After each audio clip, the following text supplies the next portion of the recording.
ഞാനിപ്പോൾ ഇരിക്കുന്നത് ഡൈനിങ് ടേബിളിൻ്റെ ചെയറിലല്ല കേട്ടോ. നെസ്റ്റോലെ ബില്ലടിക്കുന്ന സ്റ്റാഫാണ് ഞാൻ. എൻ്റെ അടുത്ത് വന്നിരിക്കുന്ന 2 കസ്റ്റമേഴ്സാണ് എയ്തമോനും ഡോണും.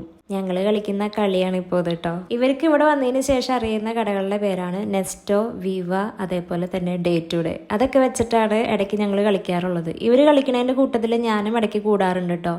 അങ്ങനെ കളിച്ച് വന്നു കഴിഞ്ഞപ്പോൾ അവസാനം ഈ കുട്ടി സൈക്കിൾ വരെ ഓടിക്കേണ്ട അവസ്ഥ വന്നു. കാണുമ്പോൾ വിചാരിക്കും ഇതൊക്കെ പുഷ്പം പോലെ ഓടിക്കാൻ പറ്റുമെന്ന്. എവിടെ, എനിക്കൊണ്ട് പറ്റാണ്ടായി കഴിഞ്ഞപ്പോൾ അവസാനം ഞാൻ അവനെന്നെ തിരിച്ചു കൊടുത്തു കേട്ടോ. വന്ന് യുവന്മാരുടെ അടുത്ത് നിന്ന് ഒന്ന് നഖം വെട്ടാൻ പോലും പറ്റാത്ത അവസ്ഥയായി. ഒന്ന് നഖം വെട്ടാനായിട്ട് ഇരുന്നതാണ്. അപ്പോഴത്തേക്കും നെയിൽ കട്ടറും കൊണ്ടുപോയി ഞാൻ വെട്ടിത്തരാം അമ്മയെന്നും പറഞ്ഞ് എൻ്റെ അടുത്ത് വന്നതാണ് കേട്ടോ. ആര്യം അവന് വെട്ടാനൊക്കെ അറിയാം. പിന്നെ വെട്ടുമ്പോൾ നമ്മൾ കട്ട് ചെയ്യാണല്ലോ പതിവ്. ഇവൻ കട്ട് ചെയ്യുന്നതിന് പകരം നഖം മലർത്തിക്കളയും. അപ്പം നല്ല വേദന ആയിരിക്കും. പിന്നെ കൊച്ചിനെ പറഞ്ഞു പഠിപ്പിച്ച് കൊടുത്തു കേട്ടോ. അങ്ങനെ വൈകുന്നേരമായി കഴിഞ്ഞപ്പോൾ ഞങ്ങളൊന്ന് നടക്കാനിറങ്ങി. നേരെ പാർക്കിലേക്ക് വിട്ടു. ഞങ്ങൾ ബ്രിഡ്ജിൻ്റെ അടുക്ക് പോവാറുള്ളത്. ഈ പാർക്കിലേക്ക് ഞങ്ങൾ വന്ന സമയത്ത് പോയിട്ടുണ്ടായിരുന്നു. ആ സമയത്ത് മണ്ണിലൊക്കെ ഇറങ്ങി മണ്ണൊക്കെ അങ്ങോട്ടും ഇങ്ങോട്ടും വാരി വിതറി പലരുടെയും കണ്ണിലൊക്കെ പോയി.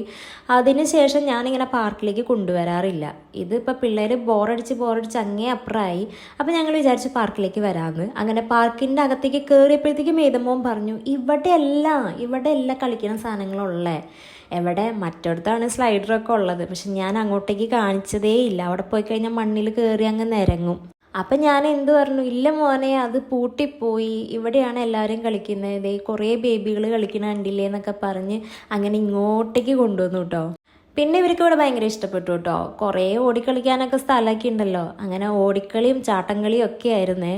അങ്ങനെ അമ്മയാണെന്നുണ്ടെങ്കിൽ കുറച്ച് ക്യാഷ്നട്ട് കൊണ്ടുവന്നിട്ടുണ്ടായിരുന്നു. അപ്പം അത് കഴിക്കാൻ വേണ്ടിയിട്ടാണ് രണ്ടുപേരും അങ്ങോട്ടോടലും ഇങ്ങോട്ടോടലും ഒക്കെ കേട്ടോ. അങ്ങനെ അങ്ങോട്ടും ഇങ്ങോട്ടൊക്കെ ഞങ്ങൾ കുറേ നേരം നടന്നു കഴിഞ്ഞപ്പോൾ നമ്മുടെ കുറേ സബ്സ്ക്രൈബേഴ്സിനെ കണ്ടു. അങ്ങനെ അവരായിട്ട് സംസാരിച്ചു. അപ്പോൾ ഒരുപാട് സന്തോഷം തോന്നി കേട്ടോ. നമ്മൾ ആരെങ്കിലുമൊക്കെ തിരിച്ചറിയുന്നുണ്ടല്ലോ എന്നറിയുമ്പോൾ ഒരു സന്തോഷം ഉണ്ടല്ലോ അത്. ഇവിടെയാണെന്നുണ്ടെങ്കിൽ പല പിള്ളേരും ഈ ടോയ് കാറിൽ ഇങ്ങനെ റൗണ്ട് അടിക്കുന്നുണ്ടായിരുന്നു. അപ്പോൾ അത് കണ്ടപ്പോൾ തുടങ്ങി എഴുതുമ്പോൾ പറഞ്ഞു എനിക്ക് അതിൽ കയറണം എന്ന് പറഞ്ഞു. പിന്നെ അങ്ങനെ വാശിയും കരച്ചിലൊന്നും ഉണ്ടായിരുന്നു. പക്ഷെ അവരതിങ്ങനെ നോക്കി നിൽക്കുന്നുണ്ടായിരുന്നു. ആ കാറ് കാണുമ്പോൾ ഇങ്ങനെ നോക്കി നിൽക്കുക. നോട്ടത്തിൽ എനിക്ക് മനസ്സിലായി അവർക്ക് അതിൽ കയറണം എന്ന് ആഗ്രഹം ഉണ്ടെന്ന്. പക്ഷെ ഞാനാണെന്നുണ്ടെങ്കിൽ ക്യാഷ് ഒന്നും എടുത്തിട്ടുണ്ടായിരുന്നില്ല.